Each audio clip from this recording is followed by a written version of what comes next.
Right now, over 25 million people in Sudan are trapped in one of the world's worst humanitarian disasters, and no one's talking about it.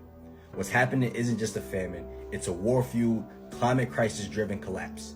Since April 2023, Sudan has been torn apart by a violent conflict between two rival military factions, plunging the country into a civil war.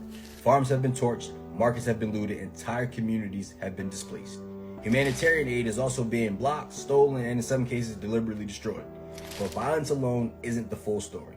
The global climate crisis has made everything worse. Prolonged droughts, erratic rainfall, and extreme heat has decimated crops, dried up water sources, and pushed already vulnerable communities past the brink.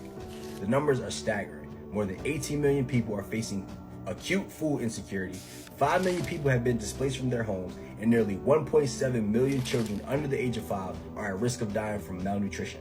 And of course, women and children are suffering the most. Women, especially those who are pregnant, nursing, or caring for multiple children, are going without food just so their families can survive. Young girls are being forced into an early marriage just so families can afford one less mouth to feed. In displacement camps, women face rising rates of sexual violence and zero access to basic health care. These are not side effects. These are direct consequences of war, the global climate crisis, and global neglect.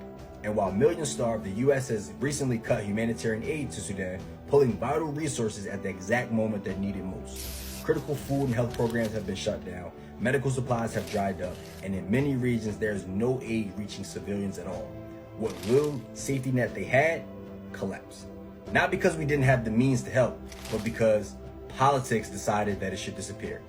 Sudan is being starved into silence. It's not just a war zone, it's the front line of the global climate crisis. And the ones paying the highest prices are women and children. If the world continues to look away, we will witness millions die, not from lack of resources,